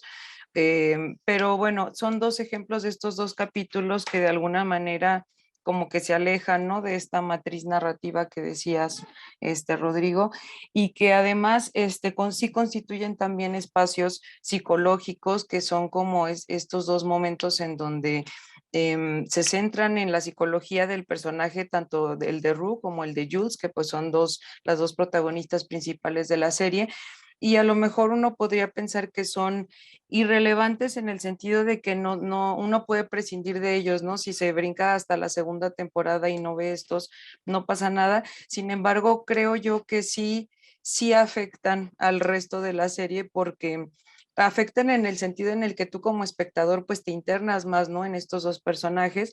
Y bueno, y también a mí lo que me llamó la atención es que pensando en estos dos capítulos y un poco tal vez contrario a lo que mencionabas hace rato, que creo que aquí no hay tanto juego ni de las cámaras, ni hay estas formas imprevisibles, ¿no? De mostrar las cosas, sino que al contrario como que caen en una estética muy convencional, un plano contra plano. Por ejemplo, en el caso del primer episodio que vemos a Rue en Navidad platicando con el que es como su padrino, ¿no? El que la ayuda en las adicciones. Y en el de Jules, pues es una sesión con su terapeuta, entonces también son casi, casi hasta planos muy fijos, pues no hay mayor... juegos tampoco con el sonido ni mayor transgresión, entonces terminan siendo tal vez paradójicamente estos dos episodios muy convencionales, ¿no? Que pues bueno, y también nada más quería comentar que pues sí, yo disfruté mucho esta serie y también creo que tiene una propuesta estética muy, muy evidente desde la primera temporada y que además, por ejemplo, sin hacer una apología, ¿no? De las drogas y todo esto que se le criticó también y ahora recientemente en la segunda, sí logra crear ciertos efectos o mostrar de alguna manera, ¿no? Toda esa riqueza expresiva de lo visual, de lo sonoro, cómo eran esos episodios bajo los efectos de las drogas de estos personajes, sin que me parezca a mí, al menos de manera personal, pues que haga como esa apología que se le criticó. Y Em, y algo más iba a decir de ese aspecto bueno, y también hay mucha intertextualidad, tanto en la primera temporada como en la segunda, bueno, no hay muchas, pero hay varias escenas en donde hay incluso referencias a otras series como The Wire o a películas como Romeo y Julieta o a diferentes elementos de la cultura, y en la segunda también, y creo que ahí también hay mucha, mucha cuestión estética que analizar. Y pues nada más, muchas gracias. Sí, yo coincido también, hay coreografías impresionantes de pronto en las series. Bueno, Sergio, te doy la palabra. Bueno, no sé si Rodrigo iba a decir algo de ese comentario Ah, anterior. sí, claro. No, fundamentalmente que tomaba nota, justamente ese Trouble Don't Last Always me había llamado la atención. Si no me equivoco, Esmeralda es uno que cierra con la lluvia, que están en un vehículo y hay lluvia ahí y todo. Y creo que justamente esa parte me reveló en el apunte que hizo Esmeralda dos consideraciones que me parece pueden ser relevantes si se pretende continuar con esta noción, o sea, de construirla más completa, más amplia, que es que la intertextualidad parece algo, digamos, también muy intencional y muy propio de ello. Y la dimensión sonora, realmente la exploré muy poco en los análisis por el espacio también que había, pero creo que es muy importante, ¿no? Y sí tomo nota con esta serie, que me parece que se va a volver un objeto de interés específicamente desde este punto de vista, por todo lo que se está diciendo de su estructura visual.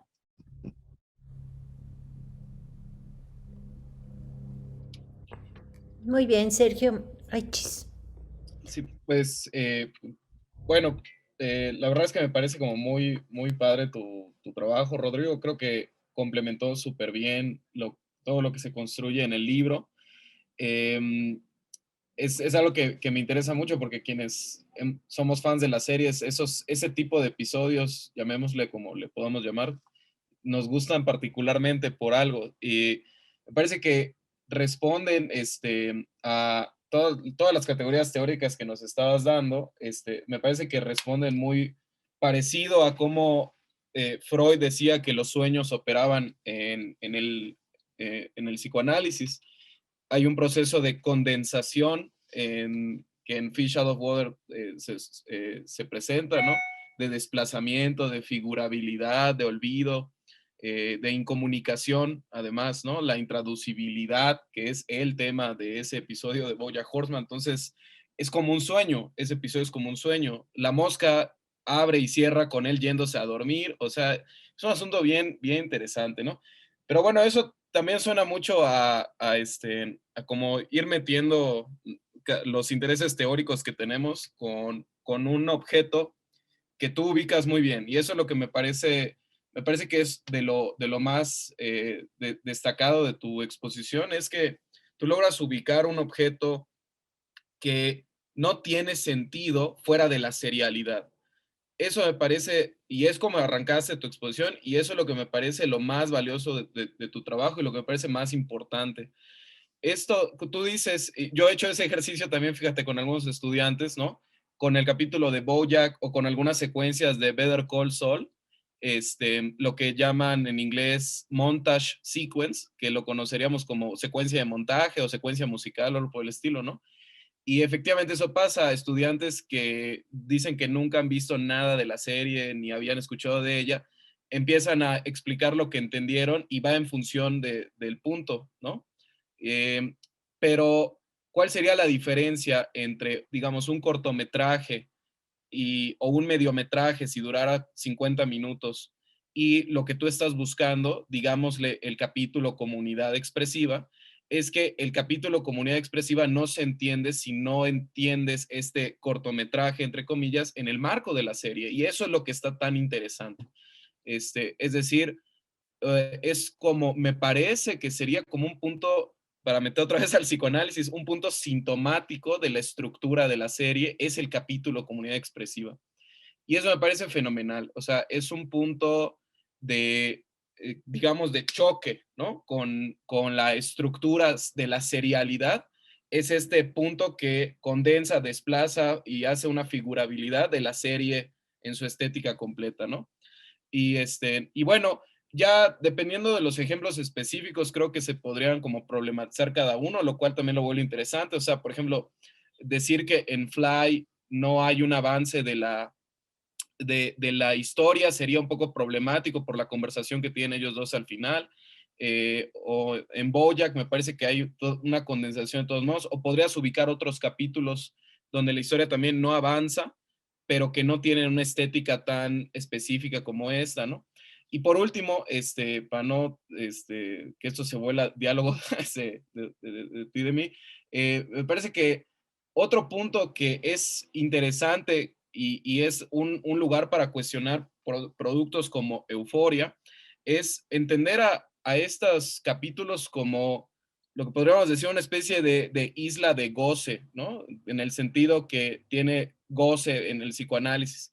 Es decir, es una especie de cuestión pulsional que no tiene sentido, no tiene meta, no tiene objetivo, es nada más el disfrutar por el disfrute mismo, ¿no? O sea, y disfrutar de la estética por la estética misma, no cuestionar la posición ideológica que tú estabas señalando que tienen las películas de Disney o Euforia, ¿no?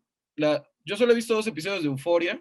Lo primero que pensé cuando me contaron de qué trataba y luego los vi es, pero si Larry Clark ya hacía esto en los 90 y no lo hacía con actores de 30 que juegan a que tienen 16, lo hacía con chavitos de 16. Pero me parece que hay una cuestión estética diferente, que es que Larry Clark apostaba por una estética pseudo documental, ¿no? Y Euforia no. Y entonces me parece que ahí el peligro ideológico es como a través de, digamos, vamos a usar esta analogía, una envoltura muy bonita, el regalo en realidad es una porquería, ¿no? Está muy padre la caja y la envoltura, pero del regalo, ¿de qué estamos hablando, no? Me parece que Larry Clark en ese sentido jugaba con los mismos temas, pero era una apuesta estética muy distinta y bueno, ya quizá opinión de cada quien, pero me parece un poco más ética su estética, ¿no? Eh, y bueno, me gustaría nada más pensar qué opinas de esta idea de que tu punto, tu hipótesis es, y yo diría que eso es lo más chingón, no se entiende fuera de la serialidad. Y por esa razón tú estás ubicando un producto teórico muy, muy interesante. Sí, de hecho ese es un punto de partida con el que se topó la conjetura, ¿no? Me parece muy interesante que el punto de inicio era, bueno, a ver, tenemos un antecedente conceptual que es lo que Desprez llama el capítulo autónomo y fundamentalmente se desprende de la matriz narrativa de su núcleo por un momento, plantea una pausa, pero no deja de ser un espacio narrativo y no deja de ser al mismo tiempo un espacio de exploración psicológica del personaje. Entonces ahí todo esto que atrae del psicoanálisis me parece que puede ser muy útil para ampliar el concepto. Entonces, a la hora de llegar a las conclusiones, me doy cuenta, es que en rigor no hice un aporte, digamos, muy completo en relación a la idea que ya había planteado esta autora, sino en todo caso nada más amplié sus posibilidades, ¿no? Es un complemento, que es la parte formal, lo que significa que tanto el autónomo como el expresivo tienen que ver con la serialidad y tienen que ver con la matriz narrativa. Que, digamos, se revelen un poco, no implica que haya una entera emancipación. Ahora bien, ¿qué es lo que creo que sí permite cuestionar? La televisualidad como mero exhibicionismo. Creo que ese concepto sí queda, digamos, ya puesto en cuestión y se vuelve un mecanismo para repensar esa idea de televisualidad justo en lo que acabas de decir, aunque yo utilizaría el concepto de la fruición. Sí, ¿por qué pensar que ese exhibicionismo del estilo, si a final de cuentas, y estoy pensando en términos borwellianos y thomsonianos, está motivado? Hace un momento Esmeralda mencionaba algo interesante, que es que de alguna manera esta riqueza visual, que también podemos mencionarla aludiendo a la coreografía a la que se refería la doctora Silvia, tiene mucho que ver con lo que le interesa explorar a los productores audiovisuales y que me lleva a esta idea clásica de la forma en el cine, de que muchas veces las narrativas, los personajes, las acciones no son más que pretextos para articular una forma visual por sí misma significativa, por sí misma disfrutable, que constituye una fruición. Entonces, pensando en ese ejemplo que citaba Esmeralda y el que incluso tú mismo ya referiste con Larry Clark, pues yo me encuentro, pensemos todas esas películas o todos esos audiovisuales que han explorado, por ejemplo, los problemas de adicciones, desde Trainspotting hasta, por ejemplo, Thailand, o incluso lo que decías de las ilusiones y los sueños, desde la infancia de Iván, de Tarkovsky, hasta, por ejemplo, El imaginario del doctor Parnassus de Terry Gilliam, son películas que tienen justamente esto que dijiste, las secuencias de montaje, y que justifican esta ruptura con la matriz narrativa o con el relato, con el personaje, justamente en ofrecerle al espectador la exploración visual de ese estado, ese estar allí, ¿no?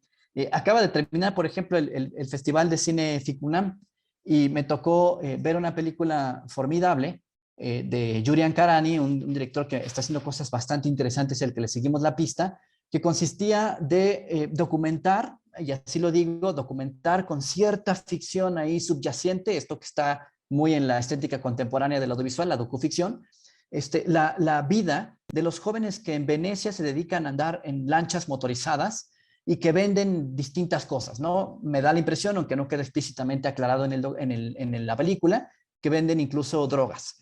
Pero la parte final de la película es literalmente el viaje sensorial por una Venecia que a través de una cámara inclinada, una atmósfera sonora y un plano secuencia se convierte en la idea mitológica precisamente de la ciudad de Atlantis, ¿no? Esta ciudad del placer, la perdición, el hedonismo, etcétera, como en Clímax de Gaspar Noé, exacto, que también tiene esa idea de qué pasaría si ponemos LSD en un ojo, ¿no? Y que se vuelve justamente lo sensorial, lo perceptivo, pero no deja de estar justificado. Entonces, esto que me dices me hace mucho sentido, porque pues es un tema típico de forma. Sí, ok, juguemos con las estructuras visuales y audiovisuales, ¿no? Propongamos audiovisualidad y visualidad que sean una fruición en sí misma, pero justifiquemos su razón de ser en la pantalla. Y esa justificación, que la vamos a llamar motivación, ¿sí? Está que en el personaje es adicto, que está soñando, que psicológicamente está desequilibrado, etcétera. Y todo eso pertenece o a la matriz narrativa o a la estructura serial. Por lo tanto, coincido con lo que dices y hasta cierto punto es una revelación de que esta autonomía y esta expresividad no están tan emancipadas de la estructura habitual de la serie. Por eso, al final de cuentas, la convención prevalece. Simplemente hay un deseo de distinguir estilísticamente las series. Y yo no sé si compartan la idea, pero si nos pusiéramos en el papel de críticos, críticas de la cultura televisual, creo que las grandes series, ya en un sentido de su valoración, su apreciación estética, no tanto de su investigación, precisamente se caracterizan por esa capacidad de mezclar un guión y una solidez narrativa con una propuesta estilística. Alguien mencionó Wire, está Los Sopranos, está The Office, está, por supuesto, Breaking Bad, y creo que cumplen con esos parámetros, no tienen esas características.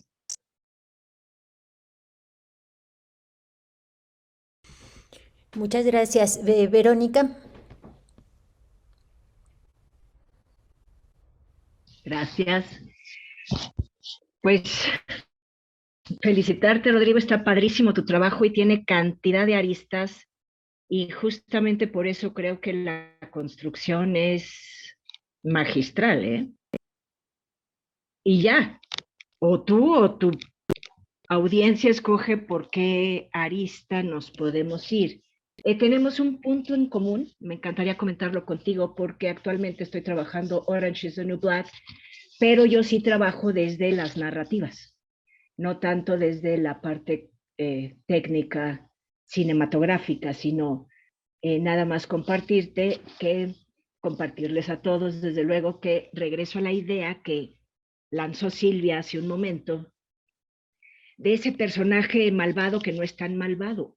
Y en ese sentido, actualmente estoy trabajando en la Guajimalpa, justamente el tema de cómo se construye el personaje del cisne negro en el ballet El Lago de los Cisnes y cómo ha llegado a series de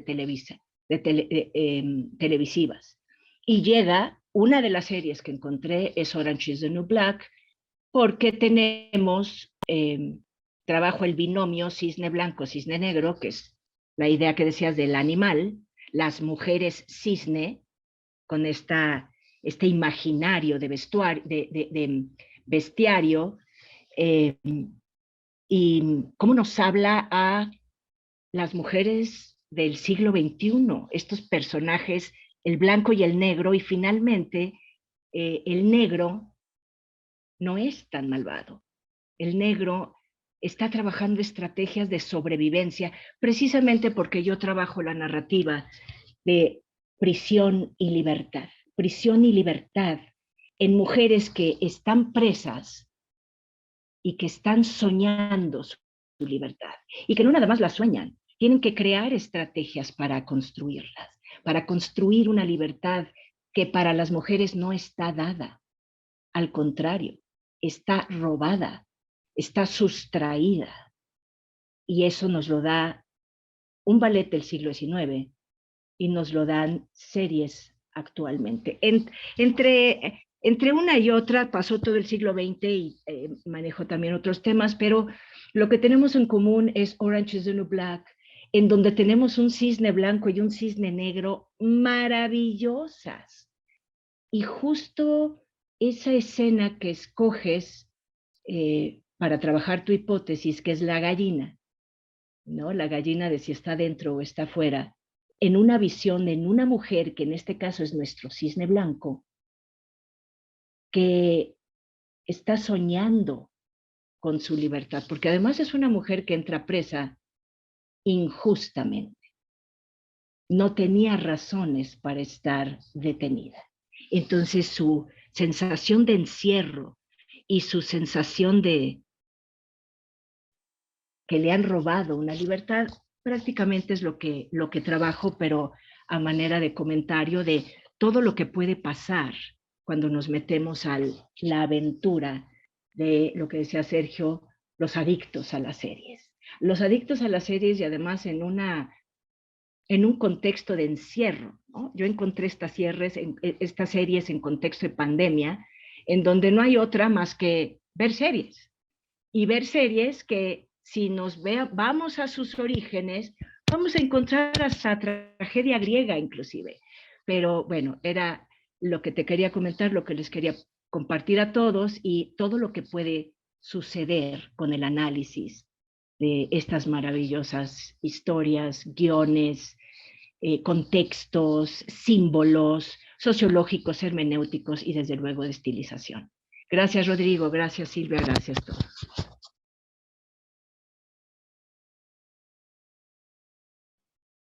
No, pues me permito comentar lo que está trabajando Verónica.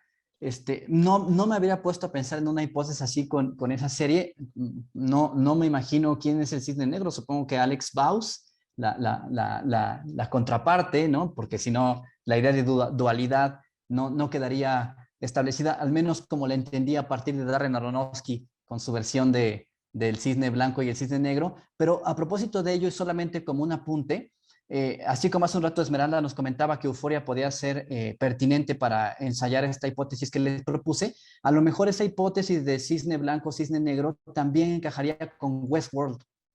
Esta serie también es de HBO, es una versión adaptada a serie de la película de los 50 y tantos, 58 de Crichton, Michael Crichton, que se llamó justamente Westworld, y que es la idea de que en algún momento del futuro constituyen un parque de atracciones que revive, ¿no?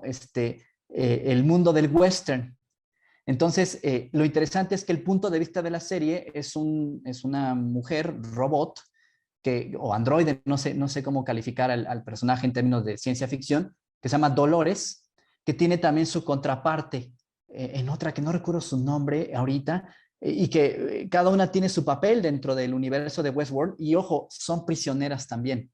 Entonces, creo que puede funcionar esta serie como un observable más para esa hipótesis, porque tiene exactamente ese mismo contrapunto y tiene exactamente esa estructura, ¿no? De hecho, lo voy a decir así, son mujeres, en el sentido de que son androides, pero son mujeres creadas para ese mundo y están esclavizadas y explotadas en ese mundo, por supuesto, de deseos masculinos. Entonces, funciona muy bien y es una serie que le estoy siguiendo la pista. Ahorita estamos esperando la siguiente temporada y para mi gusto va muy bien. Es decir, tiene riqueza visual, riqueza de argumentación y como que retoma muy bien sus referentes, ¿no? Desde la película original, que no es tan lograda, hasta referentes de ciencia ficción, como por supuesto Asimov y esta idea de la rebelión de las máquinas, ¿no? La rebelión de los robots, que creo que sí es Asimov, porque no soy tan experto con el tema. Gracias, Rodrigo. Nada más preguntarte, ¿se llama Westworld y está en HBO? Sí, desde sus producciones originales de HBO. Fantástico, muchas gracias. Al contrario. Muy bien, bueno, pues Esther Ibarra plantea una pregunta acá. No sé si quieres tomar la palabra para formularla personalmente o quieres que la leamos, Esther.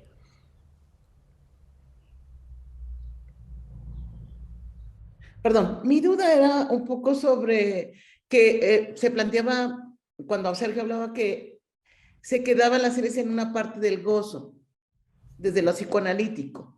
Entonces a mí me dio como la duda del gozo y el placer, si realmente cuando entran a estos contextos, digamos, sociales, que no se queda solamente en lo visual, es cuando realmente desde lo psicoanalítico sería el placer. Me dio esa como duda. O tal vez yo no entendí correctamente, ¿no? Por eso me dio como... Aquí solicitaría a Sergio, porque como la pregunta es específicamente desde la dimensión del psicoanálisis, que lo mencione. Yo tengo algunas ideas desde la perspectiva que yo planteo, pero escuchemos a Sergio y ahorita vemos qué reflexión nos suscita. Bueno, rápidamente, no, hay una distinción para el psicoanálisis entre el goce y el placer. Y para ponerlo así como lo más sencillo posible, el placer, el goce es una especie de placer que uno consigue en el displacer. O del otro lado de la moneda, es un displacer que es placentero. Pero además de eso, el punto desde el cual yo lo señalaba, es que el goce es algo que se siente placentero o displacentero en el placer o en el displacer, pero que no responde a, digamos, un sentido claro. Es decir, digamos, me gusta mucho el pastel de chocolate y cuando como pastel de chocolate, pues siento placer, ¿no? Pero sobre todo, puedo señalar el objeto de placer, es el chocolate, del pastel de chocolate que me gusta, etc. Y en el sentido del goce, no hay de manera tan clara el objeto que me está causando el goce, ¿no? Es algo, digamos, más fantasmagórico, fantasmático, para también decirlo en términos psicoanalíticos, ¿no? Es algo más difuso, fluido, líquido, y es donde entra el asunto de la estética, me parece. Es decir, ¿por qué se percibe cierto goce de, digamos, un episodio de BoJack Horseman, Fish Out of Water? Si bien, claro, podemos señalar, porque es un episodio que transcurre bajo el agua, es cierto, pero no es solo eso, ¿no? Es un episodio que no tiene diálogos, eso es discutible porque hay diálogos al principio y al final. Es un episodio que tiene una canción que acompaña todo el episodio, no es el único que tiene eso. es un episodio que muestra el intento del personaje de hacer algo bueno. Tampoco es el primer episodio donde pasa eso. Es como algo efusivo, ubicar qué es exactamente lo que lo vuelve interesante. Entonces, un análisis estético como el que Rodrigo presentó me parece el que puede empezar a apuntar eso. Ok, muchas gracias. Bueno, muy bien. Em, Pero Rodrigo iba a comentar, ¿no? no sé, sí, si quieres comentar, Bueno, Rodrigo. solamente eso último que dijo Sergio me hizo pensar en el puntum, ¿no? Esta idea del puntum, Roland Barthes, ese algo irreconocible, pero que suscita algún tipo de gozo o placer. Y bueno, en términos de teoría formal y particularmente de la escuela actual, el neoformalismo, si bien no está tan vinculada con el psicoanálisis, que es el interés que trabaja principalmente Sergio, sí que está vinculada con la psicología.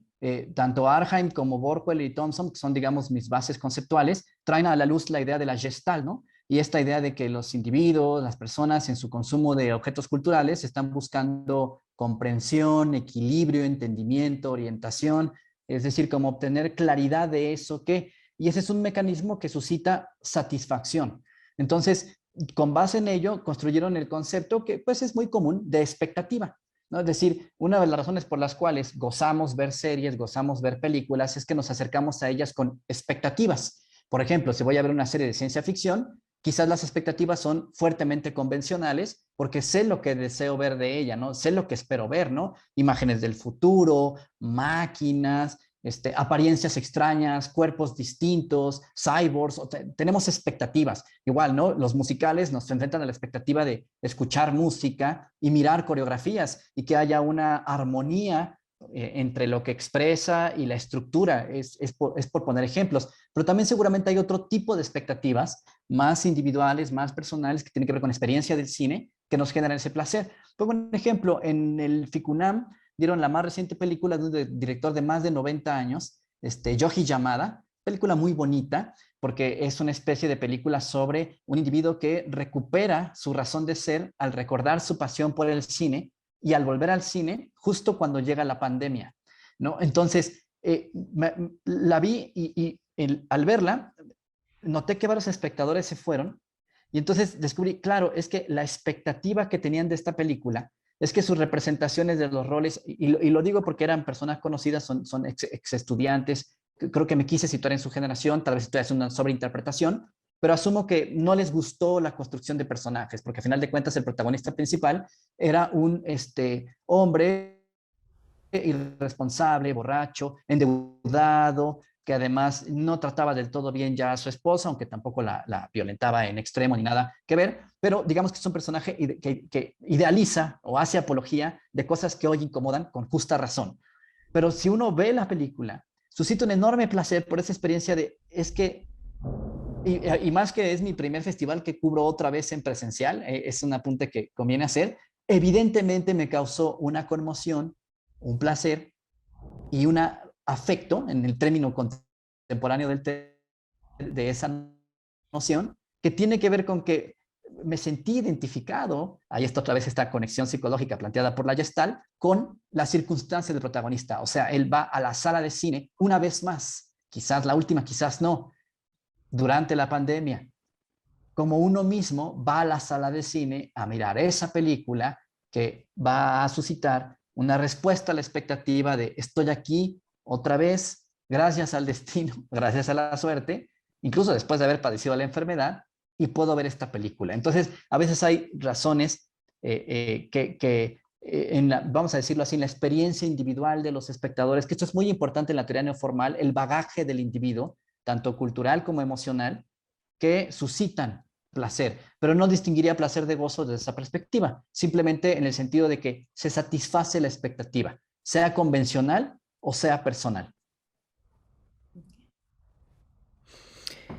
Muy bien, me surge una última pregunta, ya así como para cerrar la sesión, y justo es retomando esta cuestión del psicoanálisis, en donde a partir justo de esa mirada alternativa, es decir, esa mosca que está volando, por ejemplo, ya para tomar digamos, los referentes que nos mostraste, esa cuestión de la otredad que implica, por supuesto, romper justo con esa visión convencional en donde el protagonista es quien nos está abriendo el camino, ¿no? Aquí como que de pronto vemos ya una mirada justo desde el otro y ya como espectadores estamos ya disfrutando justo ese placer por ver esa alternativa, ¿no? No sé qué nos puedes decir, Rodrigo.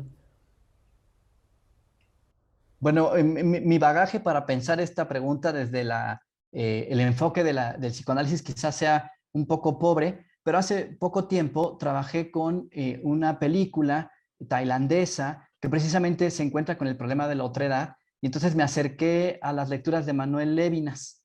Y pues es muy compleja su propuesta hermenéutica sobre la otredad, pero incluye varias dimensiones, ¿no? Y una de esas dimensiones es justamente que digamos, si el mecanismo del encuentro con esta alteridad no es el rechazo o el intento de apropiación de ese otro, el resultado puede ser que en el intento de acercamiento al otro se redefine mi propia identidad, ¿no? Entonces, creo que eso está hasta cierto punto planteado en la propia serie como una posibilidad para el protagonista que está constantemente encontrándose con Heisenberg, ¿no? Es Walter y Heisenberg. Y hasta cierto punto tengo la sensación de que no es menor que en este episodio, y ahí coincido con Sergio, hay un diálogo muy importante que conecta con la matriz, pero también hay imágenes que son metonímicas del personaje en su condición.